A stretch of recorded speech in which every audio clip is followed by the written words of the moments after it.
this is gonna be our final thoughts on Anomaly Arbitration SparxiCon.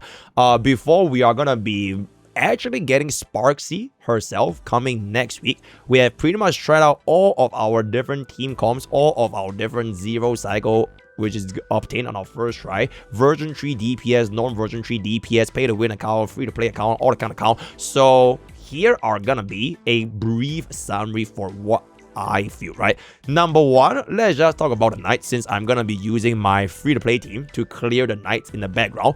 Essentially, I would say that the Knights this time for Night 1 and Night 3, it is pretty manageable. In fact, Night 1 is basically the almost same exact boss fight for Calamity boss, which is the one where you select somebody and you just deal the goons, deal the summons. You should be able to clear quite nicely. Boss 3 is the normal Sam boss fight, so as long as you have, like, you know, we have the buffs, the free unit, right? As long as you have the free unit archer plus the just buffed free sparkle with the free DHPD, you should almost definitely be able to clear out the stage with like no issues whatsoever. Which means that the only anomaly Knight that I think has a little bit more of a problem, it is pretty much gonna be Knight 2. Majority of the players that are gonna be playing Remembrance, I don't think it will be that bad, especially if you have the Remembrance flagship as well as the Super Raid flagship, right? So you run Super Raid flagship on Night 1, Remembrance flagship on Night 2, free unit on Night 3. That will be like the standard formula to clear, right? If you do not have your Remembrance flagship on Night 2 specifically, there will be a little bit higher of a pressure because of the energy debuffs. So what used to be a very good stage for, let's just say, D Herda and Exile with DHPD, it is going to be more annoying because your energy-based characters will have a huge downtime compared to, for example, Remembrance Flagship, right? And honestly, even though D Herda does very, very well with Flame Reaver, you still need to kind of make sure that you kill all 4 of the clones, because if you don't kill all 4 clones, he's gonna do into the wrong attack pattern where he don't generate a fresh wave of 4 clones for you, right? And this will most likely be a huge problem with HP inflation or even like toughness bar inflation, because back in those days when Flame River first launched, there should be almost no issues using D Herda or using your DOTs to clear all of the clones immediately. But now, because like the HP is gonna be higher and higher, if you can't kill those clones in phase 1, it will be a bit of a pain in the ass. And on top of that, the energy regeneration debuff and the max HP percent means that you need a proper sustain, right? Not a where before any whatever the fuck.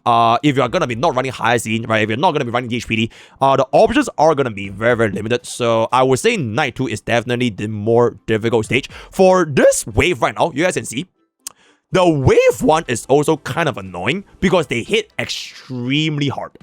Right, they hit extremely hard, especially the line response. Luckily, it's not Lion plus Unicorn combo. The Black Tide guy, which has the corrosion health, it's okay as long as you hit back, so you can sustain yourself once again. With any decent sustain, it should be okay. But this particular fight, you can see, like this Flame Reaver, if he summons the clones for this action, if you do not clear all 4 clones, which is gonna be a bit of... Okay, look at it. I physically can't even clear those clones because he's so fucking fast, bruh. Right? Like, I can't even reach. So you really need to make sure to save your ultimates, save your DDDs, so that maybe you can pull yourself back up to deal those clones. Otherwise, you have to just brute force your way through and force into phase 2 if you have enough damage. For me, because we have the power of money, or we have E2 Evernight, it is not going to be a problem. But this will definitely be, in my opinion, the most difficult night stage out of everyone.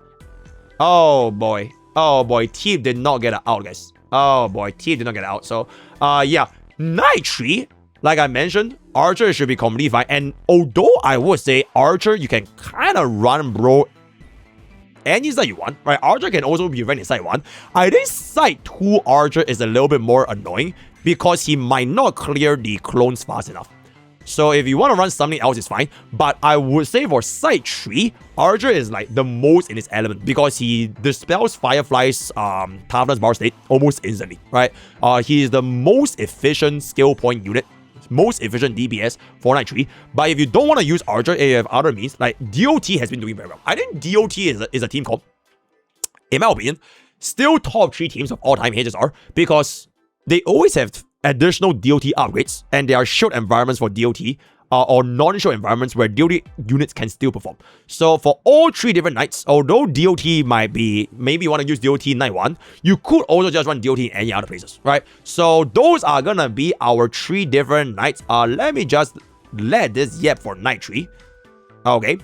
And then we're just gonna be yapping about SparxiCon over here, as I'm playing night 3, which is a little bit strange. But I'm just gonna do it right now. There we go, right? Okay. SparxiCon, based on our own data, right? Based on our own data, you can see a trend in which previously, if you compare to our older anomaly arbitrations, the average cycles for a lot of DPS that are not on the rate up environment, it is hovering between 4 cycles to 5 cycles, right? Around this ballpark. And then if you are on the rate up environment, so for example, against Sunday, either the Remembrance Flagship, next that was fucking crazy by the way, or the break DPS, your disparity between those clears is gonna be quite wide, right? It's either you clear within 2 or like most of them are gonna be hovering in the 4 to 5 cycles. Whereas for even before Anomaly Sunday, I believe it was Aquila, right? Yeah, it was Aquila. It was a very similar thing. If you have the shield environment, which is gonna be Remembrance, you're gonna clear very fast. But all other teams that do not have the shield environment, you are clearing in once again 4 to 5 cycles. Right, 4 to 5 cycles. Although you clear, it is gonna be considered a lot harder compared to the shield team comps. At least I would say this was way better compared to our very first Anomaly Arbitration. I'm not sure if y'all remember. Our very, oh shit, where is my first Anomaly? Goddamn, I worked way too hard, guys.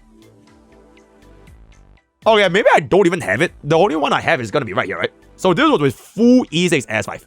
Right, this was full E6 S5 against Pride mode, but I know that our very first Anomaly Ligers, if you did not have Remembrance Flagship, you do not clear, period. You straight up do not clear. Because DHPD was not a thing, nobody else in the game can sustain the amount of damage you deal, and the wave 1 was so fucking difficult, you physically just don't clear L, unless you have E2s or E6. Right, no other E0 DPS team comp at that cost is able to help you get a clear, right? So now that we have played Anomaly for, this is our 4th cycle, right? It's Ligers, Aquila, Sunday, and now this is our 4th cycle. Yeah, okay. So for, as of right now, the 4th cycle in Anomaly King, I would say that SparxiCon, it is the most varied when it comes to the different teams actually clearing itself, because although there are still teams that are very nice, for example, right, okay, this is just like unreadable. For example, your skill point teams, and I'm assuming once Sparxi comes out, she is also going to be a 0 cycle setup with Archer, because the current environment for Sparxi is going to be for a Elation Shield, right? But for non-0 cycle to 1 cycle teams, we have the range closing down between 3 to 4 cycles instead of 4 to 5 cycles. And the DPS I use, they are the exact same. I didn't get them like E2 Phyton, E2 Anexa, whatever, is the exact same. Okay, maybe we activated E1 Sunday nowadays, so that might have improved, but generally, unless you're like really fucking cooked, or like really cooked, 80 to 90% of the different teams in HSR can clear SparxiCon King. So like the pattern that I've been seeing so far is basically, oh look at that.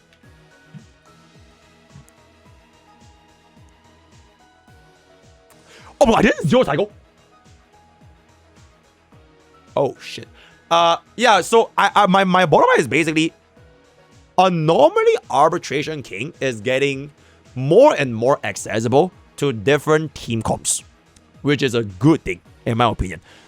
But the fundamental mechanics, it is still gonna lead to some teams being heavily not favored compared to others.